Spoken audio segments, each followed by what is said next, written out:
Welcome Spartans to Halo Headlines, part of Evolved, your home for Halo. In this week's recap we will cover the top Halo headlines for the week of July 4th. Happy Independence Day, you terrible treasonous Americans. I am your host Aaron, and with me today is David. Hey everybody. I like it, Aaron. Throw some shade. I know, we have to keep them on their toes.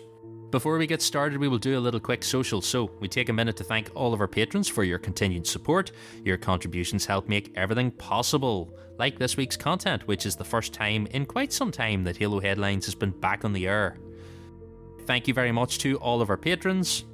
If you're not already a patron and would like to become one, you can go to patreon.com/Halo Evolved. You can learn about all the variety of rewards. We have exclusive swag, early access to episodes, access to our soundtrack, access to the special patron-only channel in the Discord where you can harass us with less people looking at you. So please, if you get a moment you would like to do that, go sign up. And if you want to check out all of the other Halo shows that are part of Evolved, head over to haloevolved.com to learn more. Halo headlines. So, we have 4 little things to cover this week. The first one, news dropped for the Halo Infinite Network co-op preview. If you are listening to this, the preview started actually today. So at the time of listening to this, it's actually gone live July 11th. You will have 1 week to play it. You have to be a Halo Insider. You can't play it on your regular Halo. So if you are an Insider and you're all set up for that, go and download the Insider build, and then you can play a co-op campaign with your friends. There's some information here for how co-op will actually work, but please remember this will be for the final build. All progress will be retained between co-op or solo campaigns, so you won't have separate instances. Co-op games will be the lowest common denominator for all players. Only missions and collectibles that all players have marked off will be marked off for everyone. Otherwise, you will be able to do everything again.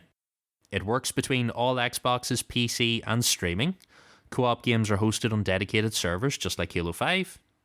There will be an area of operations in effect, which is it's a 1,000-meter bubble. We're not 100% sure if that is 1,000 meters from the nearest other player or from between all of you.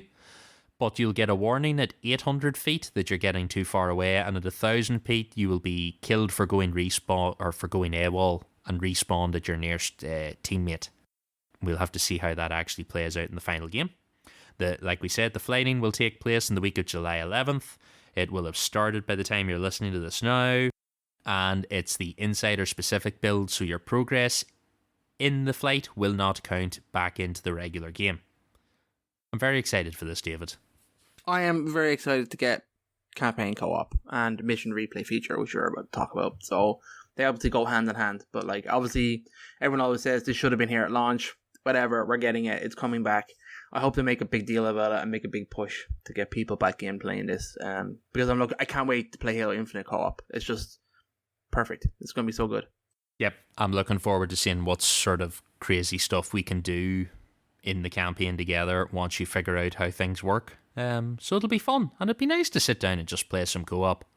And it'll also get you another mission debrief episode, which is always good. Right, next up we have The Last Sky Marshal. So that is the story shards for the Fracture event. So I'm not going to go too big into it here because David hasn't actually looked at these yet. That's okay.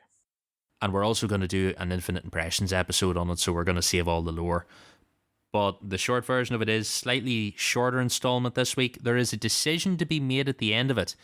If this goes out on Monday, you will have exactly 1 day left to vote on the outcome. If you're listening to this Monday night, go and jump on to Halo on Reddit. If you go and read this, there is a vote option on the Waypoint site. I think you can vote on YouTube and Twitter as well. But go and have your vote counted. There is a choice to execute someone or not execute someone. That's all I'm saying. I chose to execute the bastard, so do with that as you will. And the next post we got was Cutting Room Floor, and it's an interview with Kenneth Peters. He is the senior franchise writer at 343, and he is currently spearheading a modding effort at 343 to bring back some of the cut and old stuff from Halo.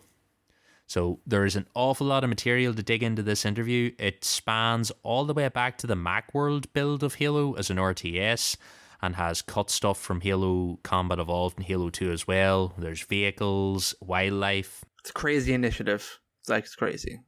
It's always cool to see this stuff. They're like picking through the old source files and seeing what they can use from it. One of the things that they're hoping will be playable is the Halo 2 E3 demo. If you can't remember what that is, pop over to YouTube and have a look and immediately have a flashback to the old days. So lots to look at there. Cool and interesting stuff. I'm really looking forward to seeing what they can get out. And hopefully it'll be playable on the Xbox and not just PC. Yeah, I haven't mentioned, but like I imagine it's mods, so it's probably PC.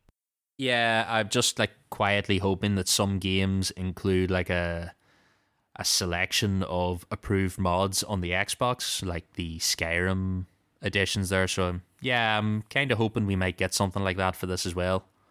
So fingers crossed. The final bit of news we got for the last week is that Paul Burton joins 343. So he is a Halo veteran and former Bungie director.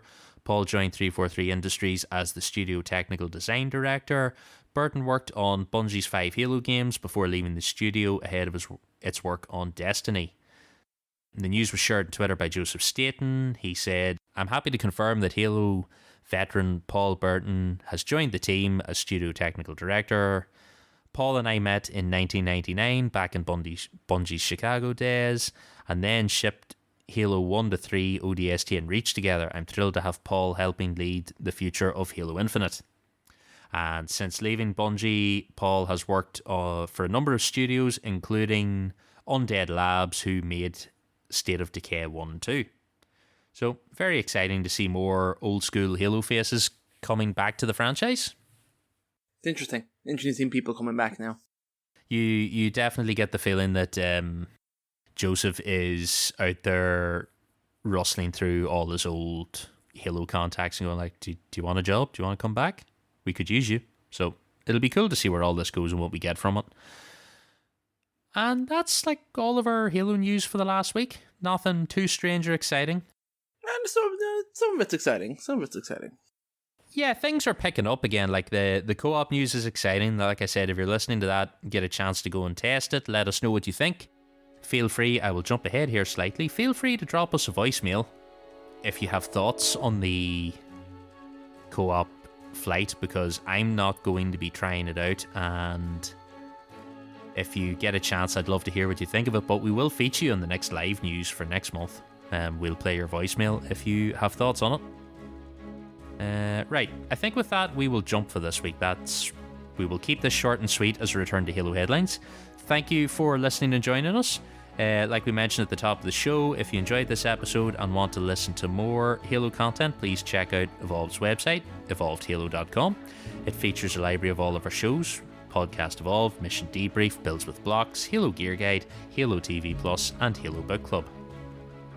Also listen to our partners Josh and Will over at HCS Pro Talk for all of your competitive Halo news. Once again, another special shout out to all of our patrons for supporting us and helping make the show possible. Please head to patreon.com/Halo Evolved to learn more. And finally, like I said, if you guys want to leave a voicemail for things like your thoughts on the flighting, give us a call on 205 Evolved. That's 205 386 5833. Drop those and I will include them in the next live show. And with that, I have been your host Aaron, and until next time, Evolved. Evolved.